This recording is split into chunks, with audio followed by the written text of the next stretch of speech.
Happy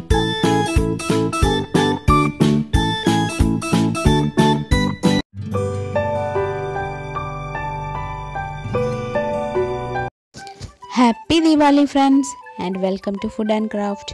Deepavali പ്രമാണിച്ച് ഒരു sweet ഡിഷുമായാണ് ഞാൻ ഇന്നിവിടെ വന്നിട്ടുള്ളത്. ഒരു sweet and soft besan laddu. കടലപ്പൊടി ഉപയോഗിച്ചാണ് ഞാനിന്ന് ഈ ലഡു തയ്യാറാക്കിയിട്ടുള്ളത്. കുട്ടികൾക്കൊക്കെ തീർച്ചയായും ഈ ലഡു ഇഷ്ടപ്പെടും. അപ്പോൾ എല്ലാവരും ഈ ലഡു ദീപാവലിക്ക് തയ്യാറാക്കി നോക്കണം. ഫ്രണ്ട്സിനും റിലേറ്റീവ്സിനും ഒക്കെ കൊടുക്കണം. അപ്പോൾ നമുക്കിതിന് വേണ്ട സാധനങ്ങൾ എന്തെല്ലാമാണെന്ന് നോക്കാം. അതെങ്ങനെയാണ് ഉണ്ടാക്കുന്നതെന്ന് നോക്കാം. റെസിപ്പിയിലേക്ക് പോകുന്നതിന് മുമ്പ് നിങ്ങൾ ആദ്യമായാണ് എൻ്റെ ഈ ചാനൽ കാണുന്നതെങ്കിൽ ഇതിന് താഴെ കാണുന്ന ചുവന്ന സബ്സ്ക്രൈബ് ബട്ടൺ പ്രസ് ചെയ്യാനും അതിനോടൊപ്പമുള്ള ബെൽ ഐക്കൺ ക്ലിക്ക് ചെയ്യാനും മറക്കരുത്. എങ്കിൽ മാത്രമേ എൻ്റെ എല്ലാ വീഡിയോസിൻ്റെയും നോട്ടിഫിക്കേഷൻസ് നിങ്ങൾക്ക് മൊബൈലിൽ ലഭിക്കുകയുള്ളൂ.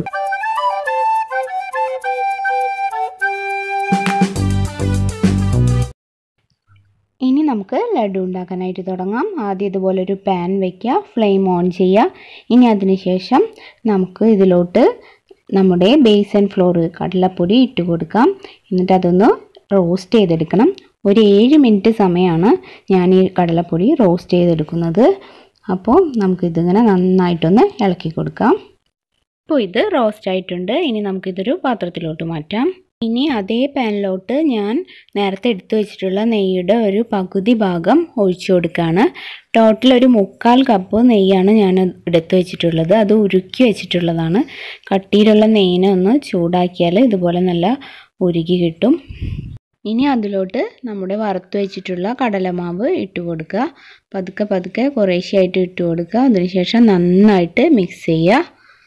കട്ട കെട്ടാതിരിക്കാനായിട്ട് പ്രത്യേകം ശ്രദ്ധിക്കണം. ലോ ഫ്ലെയിമിലാണ് ഞാനിവിടെ വെച്ചിട്ടുള്ളത്.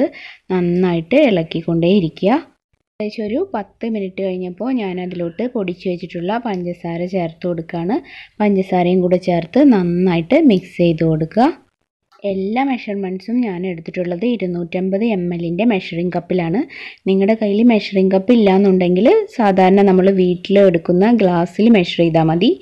എല്ലാ ഇൻഗ്രീഡിയൻസും ഒരേ ഗ്ലാസ്സിൽ തന്നെ എടുക്കണമെന്ന് മാത്രം. പിന്നെ അതിലോട്ട് 1 കപ്പ് പാല് ചേർത്ത് കൊടുക്കാം. തിളപ്പിച്ച് മാറ്റി വെച്ചിട്ടുള്ള പാലാണിത്. ഒട്ടും ചൂടില്ലാത്ത പാലാണ് ഞാനിവിടെ ഒഴിച്ചു കൊടുക്കുന്നത്.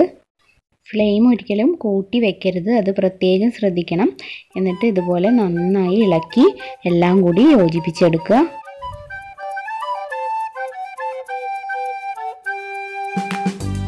ഇനി ഇതിലോട്ട് കുറച്ചുകൂടി നെയ്യ് ഒഴിച്ചു കൊടുക്കുക. 1 ടേബിൾ സ്പൂൺ നെയ്യ് ഞാൻ മാറ്റി വെച്ചിട്ടുണ്ട്. അത് ലാസ്റ്റ് ചേർക്കാൻ വേണ്ടിയാണ്. ഇനി ഇതെല്ലാം കൂടെ നന്നായിട്ട് വീണ്ടും മിക്സ് ചെയ്യുക.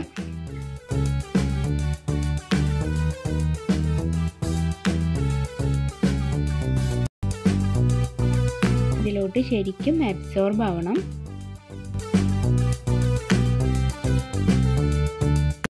ഇനി നമുക്ക് ഇതിലോട്ട് ചോപ്പ് ചെയ്ത് വെച്ചിട്ടുള്ള ബദാമും കാഷ്യൂനട്ട്സും ചേർത്ത് കൊടുക്കാം.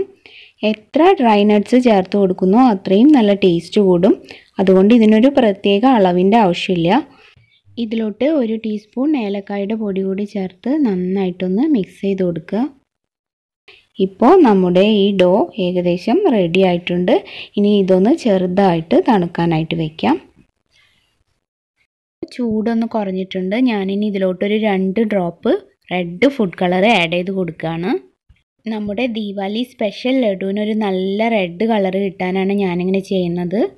ഈ ഫുഡ് കളറും കൂടെ ചേർത്ത് നന്നായിട്ട് ഈ ഡോ മിക്സ് ചെയ്തെടുക്കുക. ഇപ്പം ഞാൻ കളറും കൂടെ ചേർത്ത് നന്നായിട്ട് മിക്സ് ചെയ്തെടുത്തിട്ടുണ്ട്. ഇനി ഇതിലോട്ട് നേരത്തെ ബാക്കി എടുത്ത് വെച്ചിട്ടുള്ള 1 ടേബിൾ സ്പൂൺ നെയ്യ് കൂടെ ചേർത്ത് കൊടുക്കുകയാണ്. ഇതുപോലെ 1 ടേബിൾ സ്പൂൺ നെയ്യ് ലാസ്റ്റ് ചേർത്ത് കൊടുത്താൽ നമ്മുടെ ലഡുവിന് നല്ലൊരു ഗ്ലേസിങ് കിട്ടും.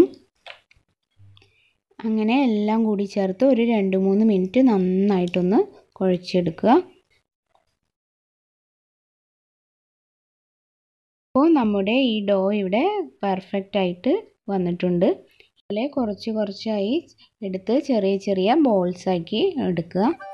ഇപ്പോൾ നമ്മുടെ ഈ ദീപാവലി സ്പെഷ്യൽ സ്വീറ്റ് ബേസൻ ലഡു ഇവിടെ തയ്യാറായിട്ടുണ്ട്. നിങ്ങളെല്ലാവരും ഈ റെസിപ്പി ട്രൈ ചെയ്ത് നോക്കുക. ലൈക്ക് ചെയ്യുക, ഷെയർ ചെയ്യുക. ഇഷ്ടപ്പെട്ടാൽ തീർച്ചയായും സബ്സ്ക്രൈബ് ചെയ്യുക.